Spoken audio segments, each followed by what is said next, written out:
our time, slow down and design. Let's take our time. Welcome everybody. Another great class on Design Recline. This is all about the ethics and the principles of permaculture.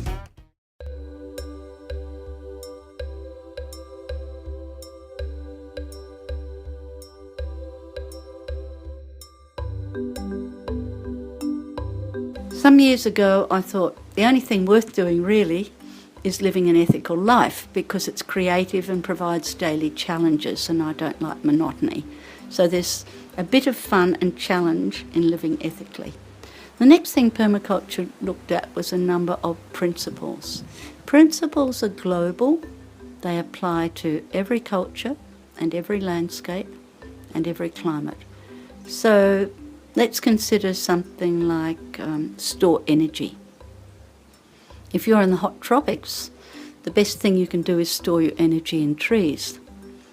If you are an Inuit and you want to live in an igloo, the best thing you can do is store energy in a round building, curved building in an ice frame that's going to hold the heat for you.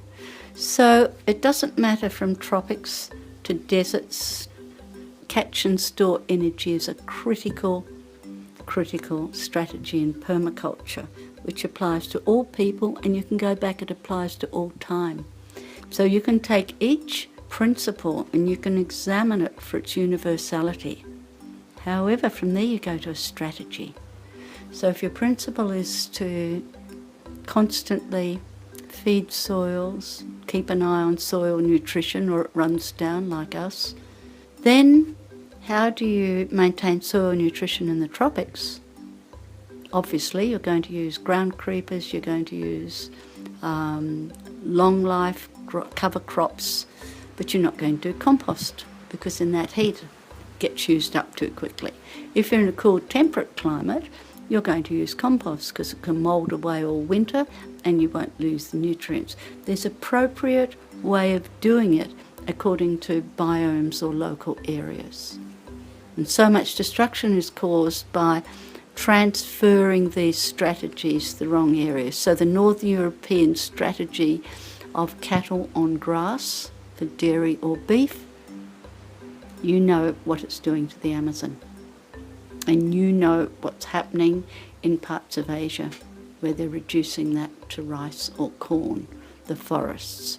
So if you take a strategy out, if it's the wrong strategy, it becomes destructive, even though the principle's right. A confusing issue is how many principles are there? And you probably are aware of David Holmgren's 12 principles. However, Mollison started with a slightly different set. Now, whichever you like, be prepared to test them for yourself and the situation you're in and work with those that matter to you. I think some are core: produce no waste. Forest produces no waste. It's a challenge and it's fun. Catch and store energy. That is an ongoing concern all the time. You will find your own and your favourite one, and after a while, and this is a warning, they'll invade your brain. So thinking like a permaculturalist is often thinking of principles. So that will guide your behaviours, and in the end they're all ethical. So I think you're going to enjoy this session on ethics and principles, and in the end your teacher will value your work and your final assignment by your ability to apply and integrate the principles, not by your knowledge of gardening. So how can you think in terms of principles and make them work to rebuild a different society and a restored earth? And I think you're going to enjoy it. Thank you. The underpinnings of permaculture, ethics and principles. Yeah. Let's take a look at all of these various principles first, shall we? And see what we can do, have, change, rearrange, design and recline right now. So let's take a look, huh? There's 12 of them. Let's start with the first one. Observe and interact. Put your permaculture goggles on. and take a look around. See what you can find. Yeah? Step into a new vision of the world where you observe all the mystery with curiosity and care. Interact in ways that help you feel connected, while at the same time reframing the mind's ideas of separation and scarcity to integration and abundance. Oh yeah, take a look, take a look, take a look. Read the landscape like a book. Interact, low impact, get your feedback when you take a look around. Catch and store energy. Energy in all forms permits us to produce the results we want. And if we can learn what resources are available to us and store them for times when they are not plentiful, we shall make our way to a more resourceful and sustainable future. Catching energy from the sun in the form of food, wood, heating, or through biological resources is a start. Be sure to consider your own body's energy system. Fuel that with the other renewable energy sources and you have a sustainable system. Yeah, catch and store energy every day, any way that you can with care. Yeah, catch and store energy every day, any way that you can while it's there. Obtain a yield. Harvest weeds, neighborhood sidewalk fruits, leftover wood scraps and sawdust from a woodlot. And with that, build soil, health, and a better quality of life while stepping into new horizons. Be creative and thrifty with the overload of waste streams that can easily meet many of your needs. Start rewarding yourself now by seeking out surpluses that encourage your eco-conscious connections. The abundance is out there. Go get it. Sustain yourself and yield. Sustain your energy. Don't drain yourself. Maintain yourself. Obtain yourself and yield. Apply self-regulation and accept feedback. Life challenges and triumphs give us an invaluable feedback and help us understand our earthly limits. Be open to accept feedback from your land, your learning experiences, your mentors, and most importantly, from your heart by trusting in your own intuition. We can form an intelligent system of self-regulation leading to desirable outcomes when we bring awareness to our actions. Now it's time to check yourself and stop pointing fingers out, because self-responsibility is what it's all about. Use and value renewable resources and services. Animal use over fossil fuels for transportation, farm work, and fertilization will bring us right back to old-time renewable strategies. It would also help us make more friends in the animal kingdom while reducing our carbon footprint. This will imprint a new way of relating to the natural world, reducing the use of consumable non-renewable resources and increasing the quality of local environments as well as our life. Excuse me. Use and value clean, renewable services and resources. Once again. Clean, renewable services and resources. It's time to do away with fossil fuels and just get back to the soil. Because let's face it, it's the end of oil. Produce no waste. The mentality of throwing something away needs to come to pass. There is no away. It just accumulates to irresponsible amounts of pollution to the planet. Instead, increase the amount of biodegradable products, waste-free, reusable packaging, and nutrient cycling methods into your daily activity.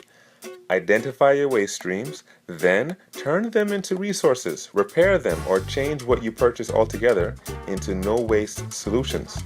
Only water we had to use was in a tank or from the rain, because there's no such thing as waste.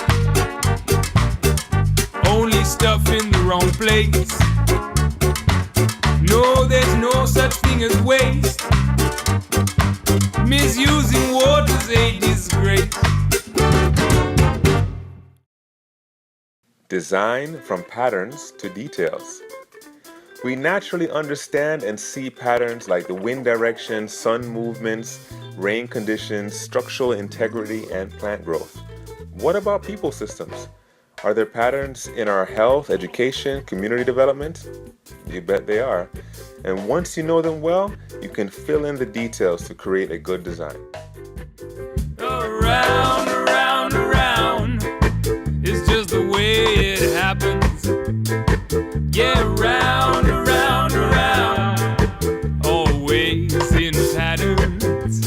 Yeah. Integrate rather than segregate.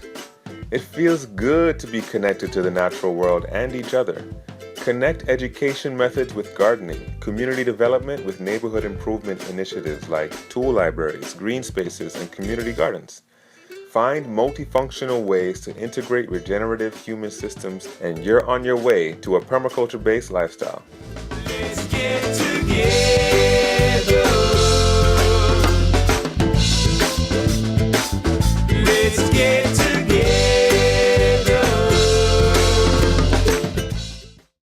Use small and slow solutions.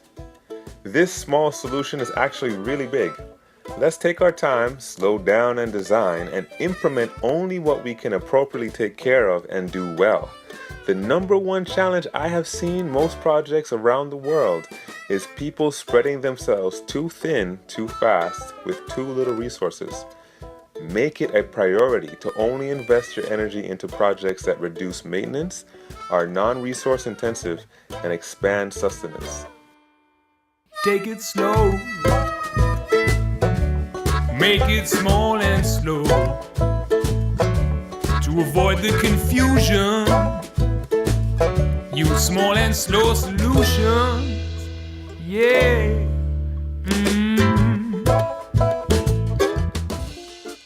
Use and value diversity. Don't put all your eggs in one basket is the phrase to remember for this one. To be resilient in your design, diversify what and how you grow things, your water harvesting methods, your financial resources, as well as your education streams and cultural connections. The more diversity, the more you can relate to the many different facets of life. Variety is the spice of life. Variety's the spice of life. There's many, many, many, many different kinds. Many, many, many, many different places. Many, many, many, many different times. Many, many, many, many different faces. Many, many different varieties. There's many, many people in society. There's many different opinions on the way to do things. Many, many, many, many songs to sing. Use the edges and value the marginal. Urban empty lots, green strips along the railway, and balconies get marginalized when they can be productive. Valuing marginalized indigenous wisdom is especially important. Consider the edge of the pond, driveway, fence, or even the edginess of transitioning into a new career or doing non-contemporary practices such as alternative energy or medicine. Living on the edge can give us a new perspective on life. Take advantage of it. Because the edge is where it's at, and is the most productive place. And my mama always said, if you're not living on the edge, then you're taking up too much space. Creatively use and respond to change. Even some of the best designs I have seen out there need to adapt to changes unidentified beforehand. Rather than seeing the problem of change, respond with enthusiasm to formulate an even more resilient system and share that knowledge with those who are trying to do the same. A change in what you eat when eating local, reducing the energy usage, or assisting food banks can all be a great place to expand your creativity. Change your thoughts, change your life. Change is there, make the most of it. Might as well use it for your benefit. If your food's gone bad, you better compost it. When there's no more planes, build a pirate ship and sail the seas. You can do as you please.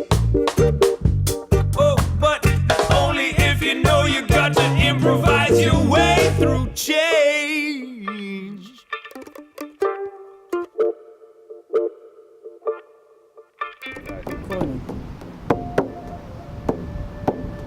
Earth is my body, water my blood, air is my breath, fire is my spirit. Earth is my body, water my blood, air is my breath, and fire is my spirit. We're learning to be not just stewards of the earth, but to recognize that we are nature itself. As earth being my body, water my blood, air my breath, fire my spirit. And so we have these ethics, and these ethics kind of define the difference between the sciences that we are introducing in these classes and the way scientists go about studying and understanding nature. These ethics give us a means to focus on caring of the earth, which is one of the ethics of permaculture. Ask yourself, how do I care for the earth? What things do I do? What actions do I take that lead to an embetterment of the earth? Make it better. As earth is my body, I see it as my body, my actual cells, that I'm developing myself through consuming the foods, breathing the air, drinking the water of the earth. How am I caring for it? In what way? Where does my food come from? In what way am I reducing my carbon footprint? All these various things that we can start looking at and identifying. Is it caring of the earth, or is it actually causing the further depletion of natural resources? Next, they say care of the people, or I like to say care of all beings, right? Because we have a world, a globe, a Gaia, that is one symbiosis of all kinds of species that are here to live and have a right to live on this earth, healthy, well, without pollution or poison. And so how are we caring of all earthly beings on this planet in such a way that it is allowing us to be in harmony, right? Be in harmony. And if we begin with the earth, we begin with the very things that nurture our bodies and nurture our hearts, and we can, of course, extend that by giving to others. And so the third ethic is to redistribute this surplus, this extension of the care that comes from caring for people and caring for the earth. So what can you give? Is it music? Is it a smile? Is it a heart-filled hug? Or is it more than that? Are you actually offering your financial means, the funds that you are developing or creating? Is that sustainable, right? Where you get your money from and where the money goes. How are you offering this extension to life so that the giving, the cycle is happening, right? It's taking place. How are you creating that system that is closed, that is cultivated, that is regenerated beyond this cultivation, right? Because of course we're learning from nature, and nature itself is doing its thing without us and with us. And of course we can be a part of that the more that we allow ourselves to realize that we are a part, not just a part, but are the actual elements. As earth my body, water my blood, air my breath, fire my spirit. One of the biggest lessons I learned is find out what grows in your area and grow that. Don't try and, adjust your diet to your location. Don't try and adjust your location to your diet, because you're gonna fight an uphill battle, and you don't want to fight nature. You want to work with nature. And so I've come to love the sweet potato, kalo, ulu, which is breadfruit, turmeric and ginger, freshly for spicing my meals, coconut, lilikoi, starfruit, mountain apple, Haitian star apple, jaboticaba. These things all grow without any effort. So why would we, try to grow tomatoes? We really need big tomatoes. That's a Western mindset. But here we kind of go with the flow. Commitment to working together on our relationships. So we use catch and store energy on the farm to catch and store human energy. And we do that not in terms of where you're going to do your work, but in terms of how we cross each other's paths. So if we cross each other's paths a lot, then that means it's really hard to hold a grudge, because you have to go to the same kitchen that's where our food is. We have to go to the same office. You have to use that main house where our common space is in order to do so many different things. That as we cross each other's paths, we do a check-in and we see how our energy is with the other person's energy. And that really helps us to maintain balance in the community. So our main house not only catches and stores all of our water and our electricity, but it catches and stores the human energy and the human potential. We also have instigated several systems. So we have a daily check-in. We also have a business meeting once a week and a heart share once a week. And these things are established in order to maintain the human connection. Because with the human connection comes the stability and balance to create the harmony with the land. Even just right here next to the cannabis garden, it's kind of a little spice zone. So we've got nutmeg, which is a slow-growing spice. We have cinnamon.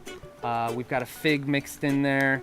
We've got our red hot peppers, Tabasco, also called Hawaiian chilies, cherimoya, more cinnamon on the back. All adjacent to compost area, adjacent to cannabis, adjacent to our chicken pens.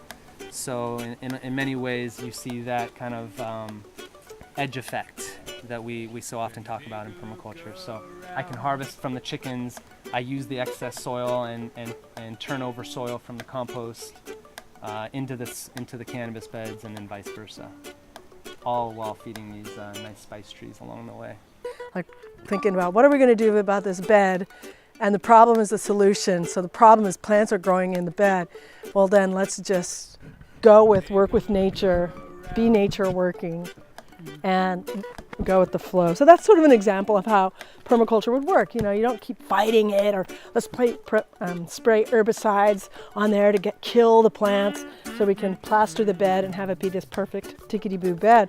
Let's just let it evolve into what it wants to be. Permaculture, one of our principles is that diversity brings resilience to a system. That's true in a forest or a garden where we like to plant polycultures because they're more resistant to pests and diseases, and the different plants in them can give fertility and different benefits to other plants. But how do we also value that kind of diversity in our human systems and our social systems? We live in a world today where it seems like the whole world is coming apart and at each other's throats around the question of, are we going to actually celebrate diversity, or are we going to use our human diversity as a reason to oppress one another and wall each other out? And I think permaculture can bring something to that discussion that helps us understand that diversity actually is a strength. It makes us more resilient, makes us more intelligent, it gives us perspectives that we don't have if everybody in the movement kind of comes from the same background.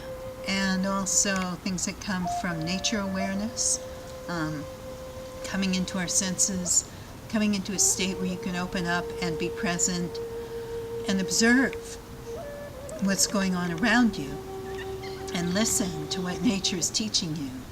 Without being distracted by all that little inner chit-chat that we all run all the time.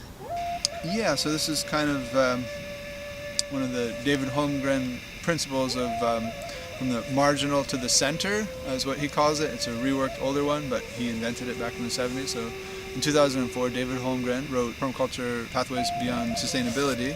So this is just a larger metaphor of the whole garden, that we started over there in the original garden, the steepest part of the whole campus, and we made something really beautiful in just one semester time by putting compost and coffee grounds and horse manure and digging swales to capture rainwater. I'll explain that in a second.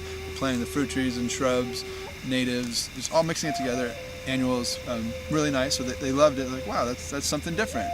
So we went from the most marginal to now we are the most center. Like, you can't miss an acre garden with 350 species. Like, there's different gardens that other classes have made and other professors and other whatever. I'm not trying to take ego for it, whatever, but with like 900 students designing this for 15 years, we have just blown it off from being a marginal thing to we're we're the most interesting botanical thing in this whole 7 acres. It's only 1 acre, but the whole campus is 7 acres, and there's a lot of, you know, nice flowers here and there, but it's like, it's not an ecosystem. They're not thinking about rain, they're not thinking about soil fertility. You know, like another margin to center thing, I started mulching here 15 years ago. They were still applying pesticides in other parts of the campus. Now, they finally caught the environmental bug that they're the main campus. This is when I knew it was a big victory, what we were doing here. So, you know, I'm only here 5 hours a week, but they come and people look at what you're doing because it's so weird and different. And anyway, the regular landscapers got permission from their bosses to get wood chips like this delivered to their sites, and they're sheet mulching and they're not using the chemicals. And it just needed someone to show them the example, because unfortunately for so long pesticides and herbicides were like, oh, this is the latest scientific innovation. It's like, well, it was, but it was a big backward step to nuke the soil and kill off the soil food web, right? Yeah, I have my neighbor's property, which is really exciting as well at my access. It was not used that much, and I said, hey, here's what I'm doing, come look at my systems, here's my experience, here's what I can do, is that okay? And they said yes, go for it, do that. And then took a few years when I was like, hey, can I run my chickens and ducks here for, they're going to do pest control, there's going to be no snails coming in and doing damage to your garden. They're entertaining, whatnot, you know, they produce eggs, all this kind of stuff, and they'll just have that much more to eat. I won't have to clean my coop as quickly, right? That kind of thing. So everybody wins, and chickens have more expanded areas to eat. We are maximizing our edge here in the urban environment, and the fact that this would normally just be an unproductive space on top of a roof, and we've displaced a whole ground level. This is about a 1/4 acre on a 1/2 acre site. Care for the earth. Find your way, find your niche, find the very thing that sparks life into you and says, yes, this is what I want to do, right? Permaculture gives this overall encompassing way of living out these ethics and principles, but what specifically resonates with you? Of course you can grow all your food, of course you can generate your own power, capture your own water, and do all these various things in your own home or in your own environment, farm, whatever it is. But in what specific way do you want to offer your gifts and care of the people and the other species on this planet? And with that, you are already in that space of offering the gifts that you have to give. Is it an abundance of food? Is it an abundance of information, knowledge to allow others to have the will to be able to move forward in life? Is it an extension of some kind of arts and crafts or some kind of tools or technology? What is your gift? Finding that, but in such a way that these ethics are actually in mind, will give us the means to say, yes, we're practicing a evolution of our species in permanence, right? In a permanent cultural way. Principles and ethics guide us in our permaculture exploration. If you want to know if you're doing permaculture, just review the ethics and principles and see how they can be best applied. I often find myself reviewing them while doing design work, and it really helps simplify the task at hand. It's easy. Permaculture made easy. Get out there and design so we can soon enough recline.